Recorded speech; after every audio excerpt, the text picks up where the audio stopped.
stores and services that people frequent in the area and if they're visiting. Southern Rock was founded in 2011 and now owns and operates the restaurants regionally. The CEO and COO of Southern Rock is David Blackburn, and he is our like deli god. Basically, he's who we answer to as far as the ultimate decisions within our franchised sect of McAllister's.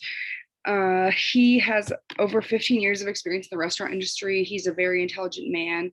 I've never personally met him, but I have had interactions with him on our shift note messaging board, and he seems very proud of what he's accomplished, even if he's not more involved on a day-to-day level in the operations like of our store. I'm going to talk briefly about the mission and vision. There is no explicitly stated mission and vision for McAllister's Deli. They have been dedicated to serving great food with genuine hospitality since they opened, and they imply a policy of a little something extra, which is some sort of incentive they provide to guests in order to increase their experience, their hospitality experience, their dining experience, their social experience. It doesn't matter what quality it impacts in their visit. It just is something that stands out that makes them more motivated to return to the store. Southern Rock does have an explicit motto of have fun, no regrets, which sometimes does impact our workspace. It does create a little bit more of a chaotic environment because there's not that corporate structure. There aren't those explicit behavioral standards that McAllister's holds. And so I think that kind of sets us apart really intensely from other McAllister's, and also has the potential to damage us in relation to other McAllister's. One thing that I did is a Pastel analysis. So I took a look at all these factors outside of the store in a general sense. And it just highlights some key points that affect McAllister's locations managed by Southern Rock. So there have just been a lot of hardships brought on by the global pandemic. And so one of the political issues we are facing is the payment of unemployment and stimulus checks, which are detrimental to the food service industry currently because people aren't seeking work. And when they're not seeking work, we're having issues hiring and retaining human capital. So we are having trouble meeting service standards we set for ourselves long term. And essentially, this has created a speculative asset bubble in consumption, even though there is some economic stimulation. We're still in a recession. So the lack of the government bodies to, really incentivize people to seek work in order for their compensation has really taken its toll in the food service industry, especially here in Springfield. One last thing is the lack of efforts by government to implement greener sustainability driven legislature. So without those in place, we're not really a sustainable company. We don't have a sustainable image, and that is seen later in our ecological issues section of the Pastel analysis. Economic issues are inflation because it's negatively impacted price stability, and that's led to supply chain issues, menu pricing increases, and the potential for less perceived value by our guests, which would mean less business for us. Increased level unemployment and government compensation has made it hard to find and retain human capital, so we're not providing those same service standards that we have sought to meet, and therefore we're not creating those little something extras, those memorable hospitality experiences, those reasons for becoming a return customer of our store.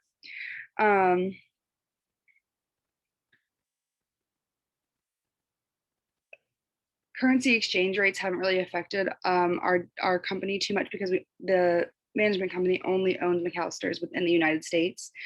But there are a lot of issues as far as what we are offering guests, what we're able to offer guests, and what they are perceiving as far as the value in those. services, products, and just general experiences that we can provide. And so the recession has really given us some economic backlash in terms of customer experience and return business. And because brand loyalty is so central to McAllister's as a whole, it's has the potential to create a volatile, like profitable environment for the company. Our sociocultural issues. So we offer simple and recognizable flavors, like I said before. They reflect the needs and desires of our customer base. But we try to match that with fast casual pricing, but a high quality dining experience they would expect from more of a high end establishment. We cater to a high middle class demographic. We're family oriented. We are not religious affiliated, but we are religious friendly. We do offer promotions on Sundays, a day that we know that people are going to be out with their families and likely children, in order to gain adult patronage to the restaurant. So kids eat free on Sundays with the purchase of an adult entree. So that's kind of one way we capitalize on the religious influence of our area. And the concept of a little something extra, which serves to generate a unique dining experience, a unique hospitality experience, also caters to that demographic because they want to have that high quality service. They want to feel like they're being taken care of, but they don't want to break the bank to do it. So that's kind of our biggest demographic edge, I would say. And one of our biggest sociocultural issues is in our area.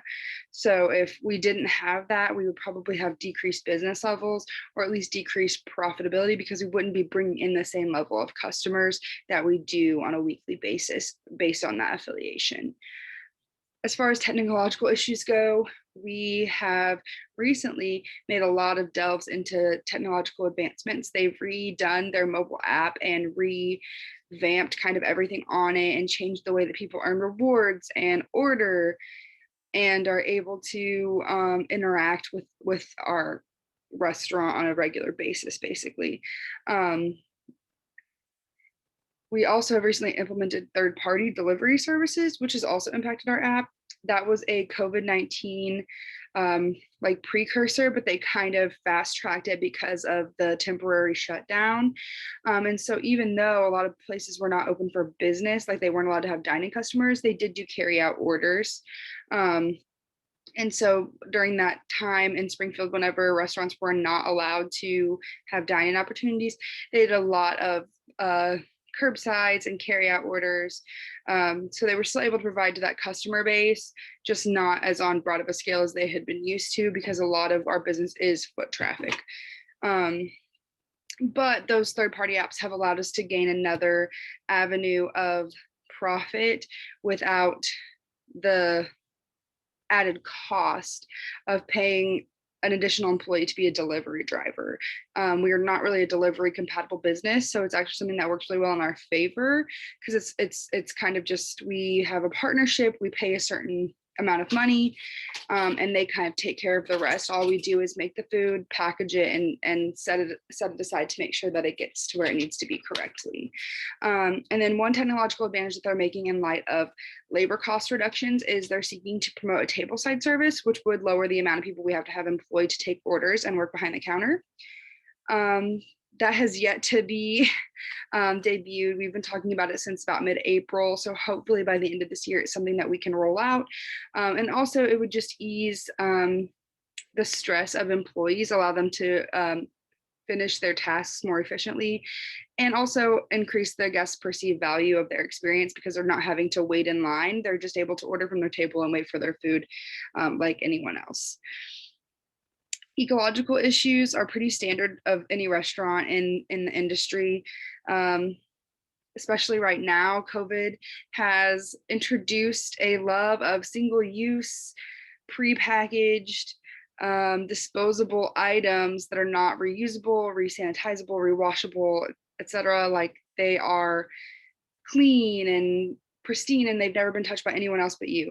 And so we've actually recently switched from our more hospitable dine-in presentation of plates and bowls and cups that look like glasses to we present almost everything in like a to-go container, so that it's one, easier for customers to take to go, which in some sense does meet their desire for like an on-the-go lifestyle, but it exponentially increases the amount of waste. It's not conducive to like benefit the natural environment. It works against that.